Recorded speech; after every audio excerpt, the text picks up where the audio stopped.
And now, it's time for Aviation News with Angela. Hello, and welcome to the last Aviation News with Angela episode for March.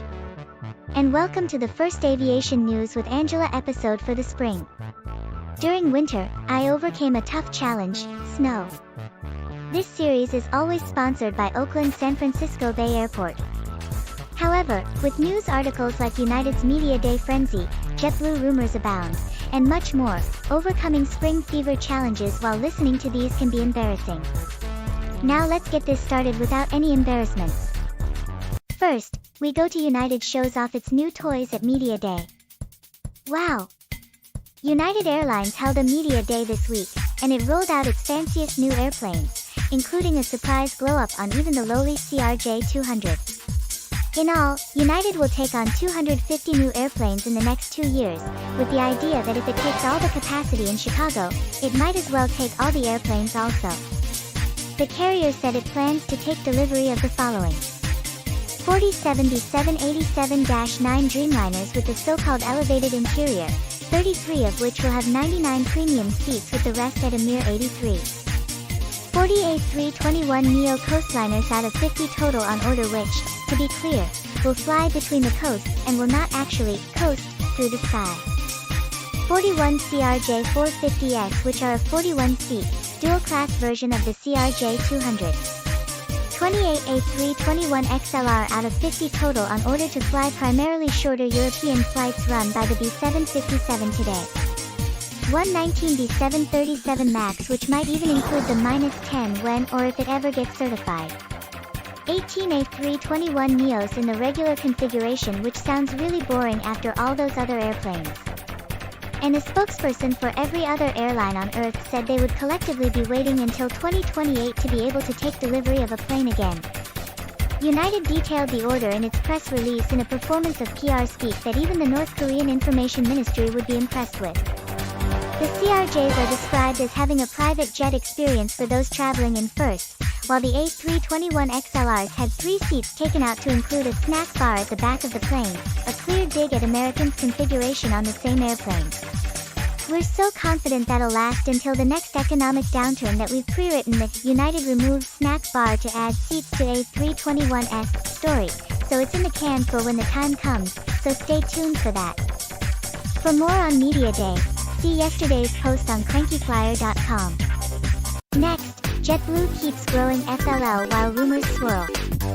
The rumor mill was busy this week as it was reported that JetBlue had hired advisors to investigate being sold to Alaska, Southwest, or United.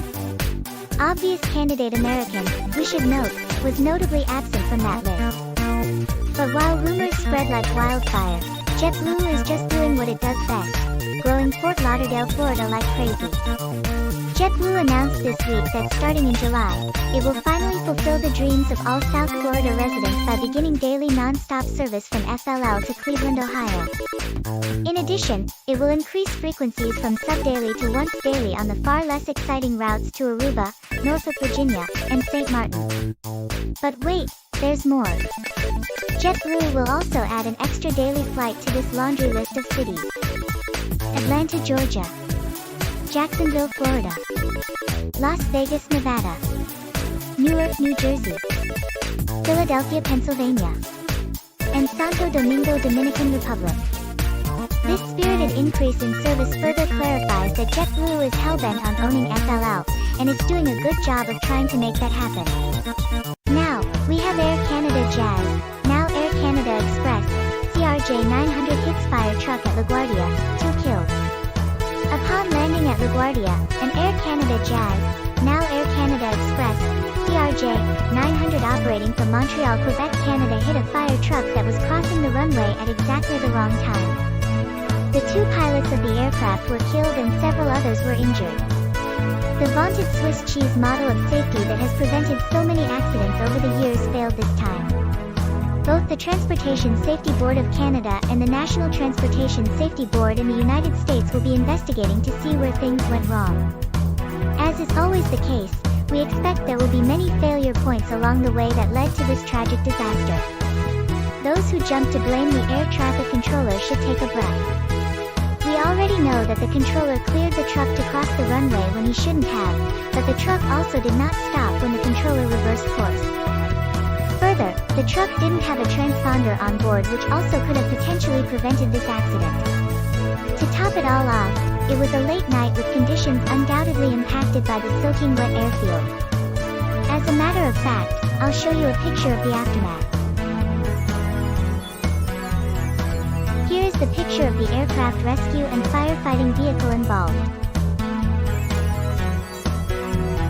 Now here is the diagram of the flight path over LaGuardia. Now for the picture of the aircraft involved in the accident, which is Charlie Golf November Juliet Zulu.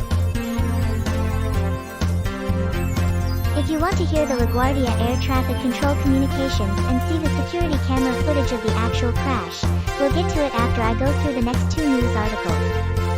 Next up is United flight attendants get their second tentative agreement.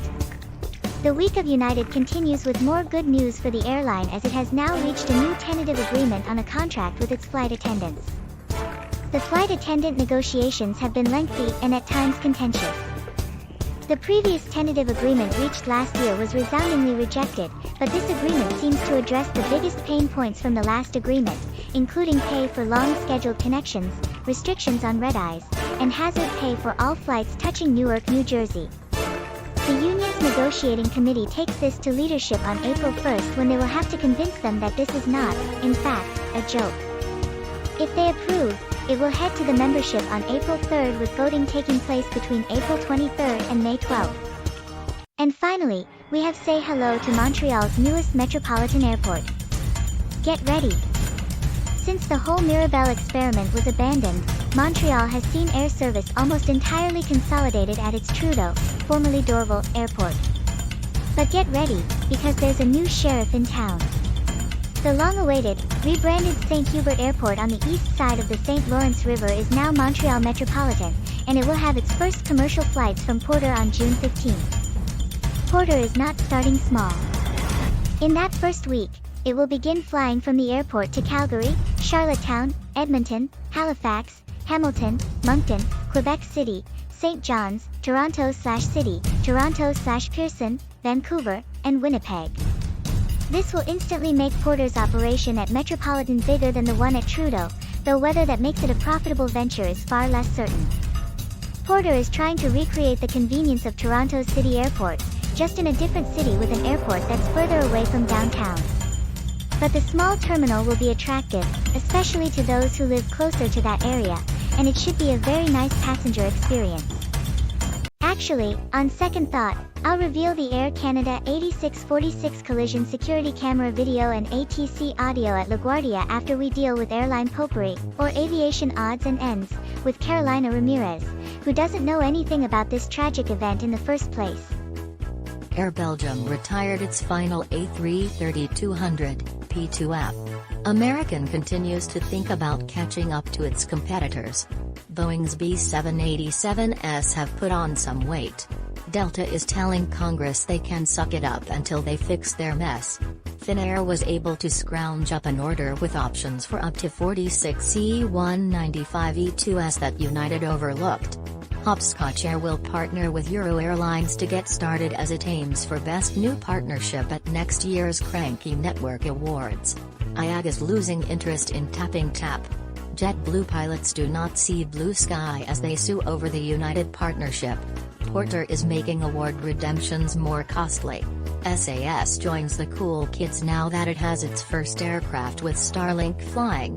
TAP is feeling blue as it deals with a lawsuit from Missoula.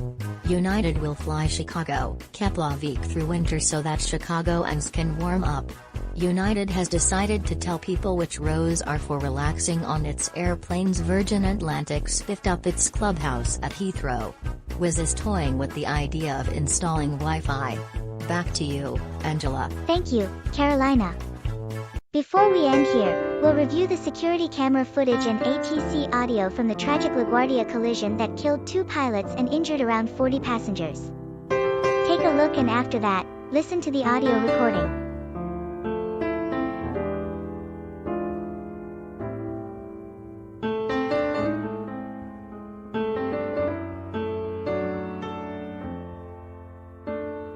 How's up, truck 1? Stop. Stop, truck 1.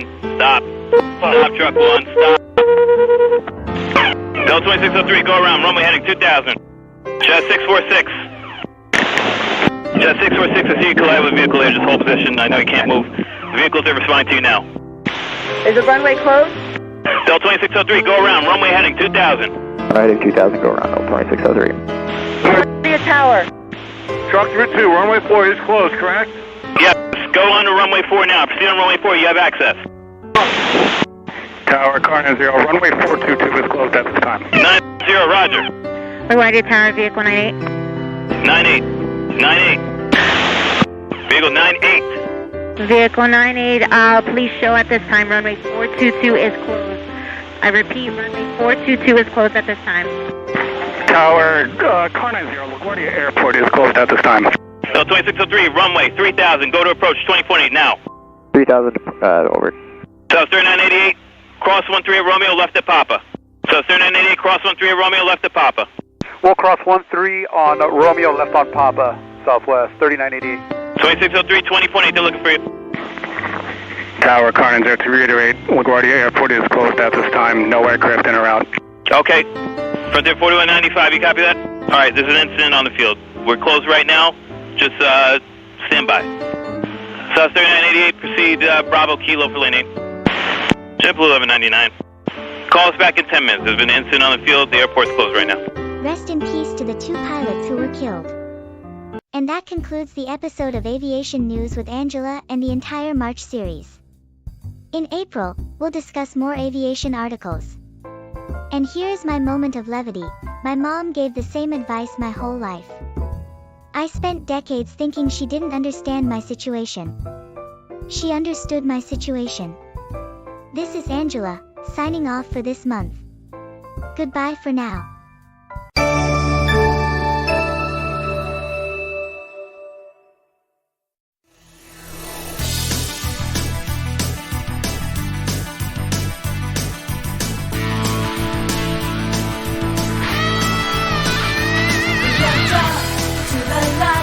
It's a